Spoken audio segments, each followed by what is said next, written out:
Only one way to find out.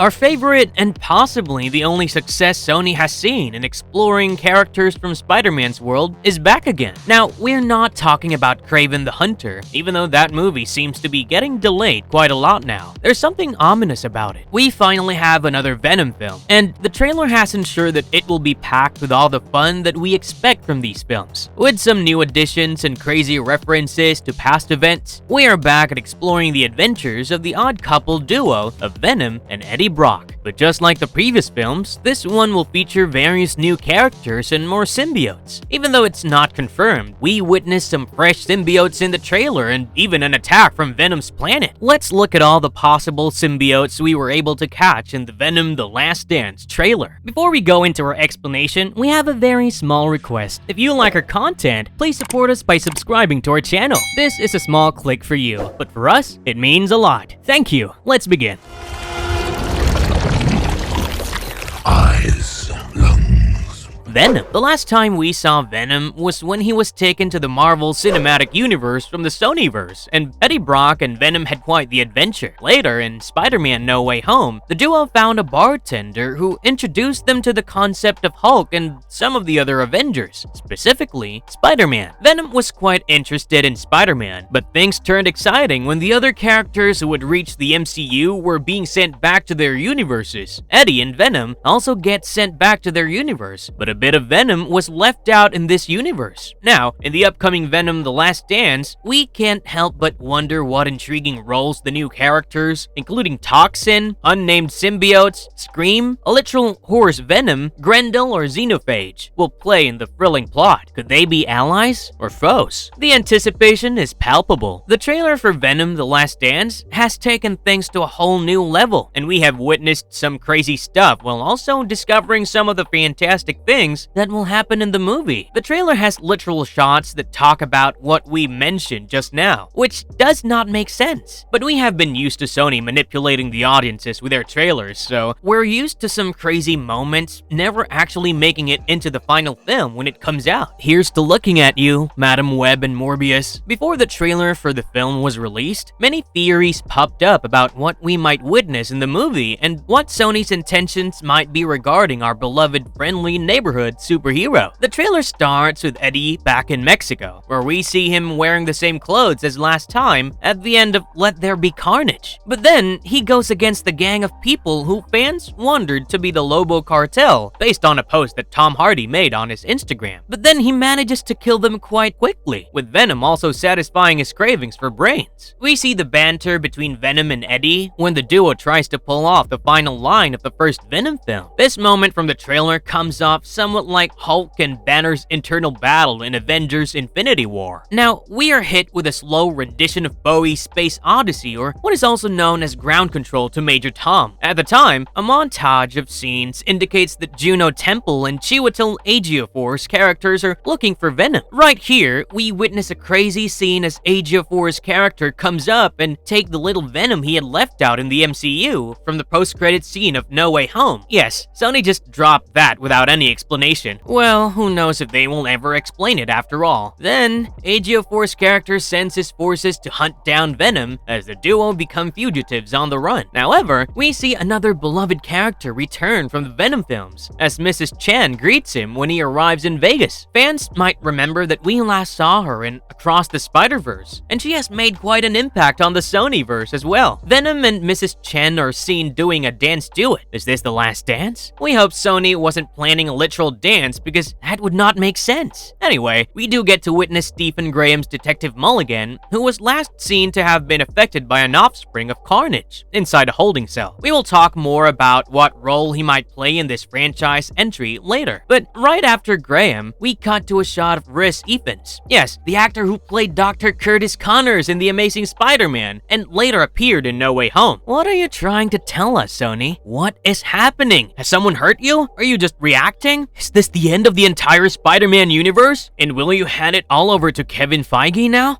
Well, we can only hope Sony will sit down and explain things. It's about time Deadpool poked fun at this absolute chaos that this company has released. No, that was not a Venom joke. Here's looking at you, Deadpool and Wolverine. But fans must notice that Connors, or whoever this hipster character is, has both his hands. This may be a time before we came across Connors in the Amazing Spider-Man films, or this is after the entire ordeal, because he did end up having both his arms at the end of No Way Home. Now, right after this, Venom tells Eddie that people from his home planet have tracked them, and right then, we see a lot of meteors headed toward Earth. Again, this is similar to how we saw Venom arrive in Spider-Man 3, while Peter and MJ were making out. In the trailer, Venom is attacked as the duo travels while being attached to the side of an airplane by a creature that looks very much like a xenophage. But it could also be something else, Grendel. But the creature was attacking Venom, so it might just be xenophage because that's a symbiote hunter. We will discuss this in detail later. After all, Eddie says they might not make it out of this alive, which probably makes sense since the movie is supposedly the final entry to the Venom films. Finally, we got a shot, and yes, it's probably the best part of the trailer. It references some of the most remarkable moments in the MCU. Venom takes over a horse, and Eddie tries to cling to it as it runs across the hills and the desert. Oh yeah, we will talk more about this later. But based on what we have learned from the trailer, let's clarify the possible symbiote appearances we might see in the film.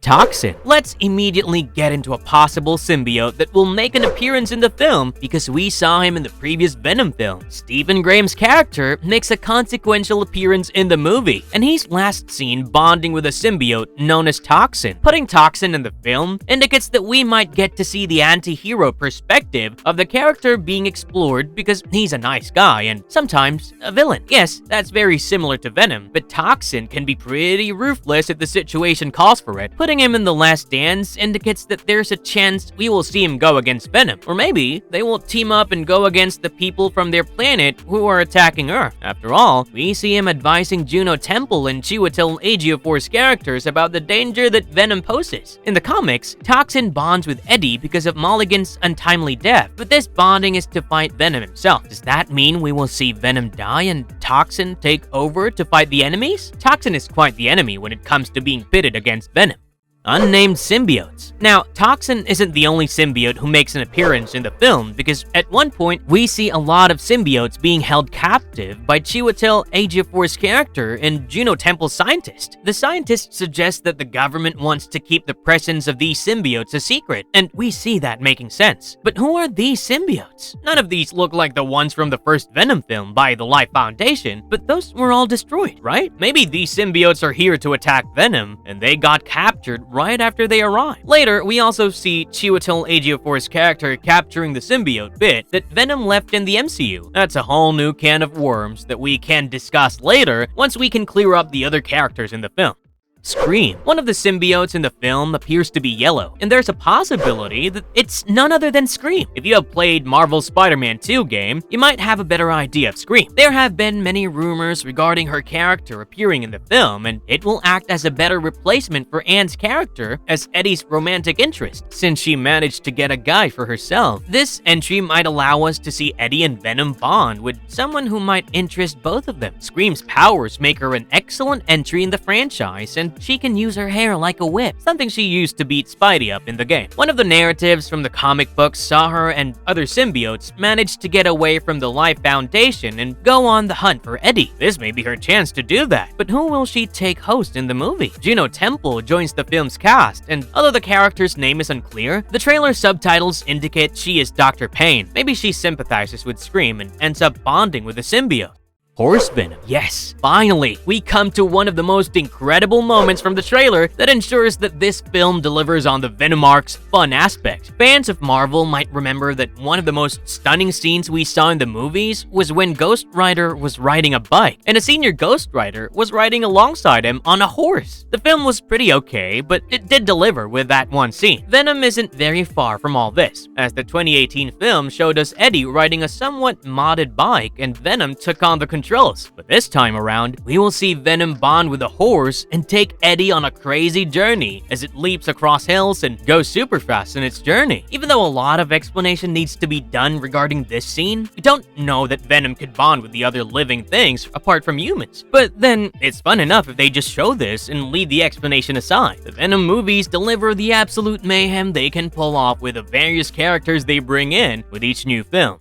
Grendel or Xenophage? Remember when the trailer for the Multiverse of Madness was released? Fans were completely confused regarding the monstrous creature that appeared early in the film. There's much confusion regarding the hideous creature who appears in the trailer for this movie too, because it does look like a Xenophage at times, but it could also be the symbiote dragon that Grendel sent to Earth. The monster appears to attack Venom and the military base, which might point to the chances of this being a Xenophage. Maybe the Xenophage reached Earth on the hunt for symbiotes, and it does resemble this character a lot during one of the shots from the military base. But Eddie might be into some deep mess if this is Grendel, because that creature was made 1 billion years ago by Null using his blood and sent out on the hunt into the cosmos. The beast has a history of killing various gods and other beings, and it wreaked pretty much a lot of havoc when it attacked Earth. If it is Xenophage, it will be interesting because xenomorphs inspire Xenophage, and we will get to see the latter soon with Alien Romulus, which is also set to release soon. It will be our very own alien creature reference universe at work.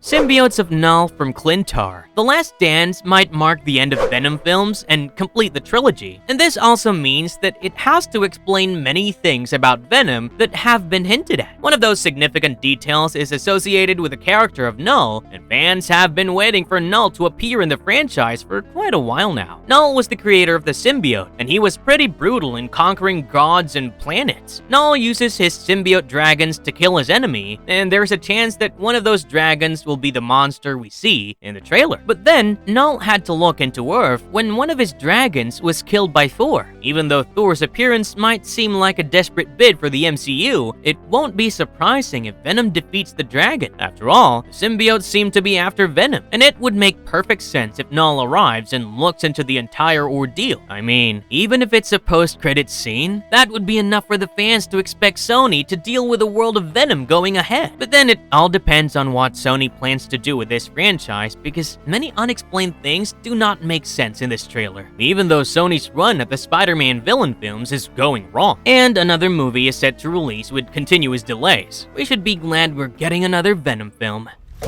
Yeah, we are Venom. Marvelous verdict. Even though the Sony films have had a bad run when it came to their universe of Spider-Man villains, the Venom films have seen quite the success. The outlandish and hilarious approach to the previous entry, Let There Be Carnage, gave us another guilty pleasure when superheroes in the MCU were trying to be too severe and messing up the fun of these films. While it is unclear whether we will see more of Venom in the future, we shouldn't give up hope, as there are theories that this character might jump into the MCU bandwagon. While Sony might avoid giving us the Spider-Man versus Venom moment, as the trailer indicates that the Venom bit left off on the bar table was not in the MCU. Maybe Kevin Feige can give us this face-off with Spider-Man 4 already under development. And that ends our video. If you like our content, don't forget to leave a like and subscribe to us if you haven't already. Have a good one and be safe. Thanks everyone.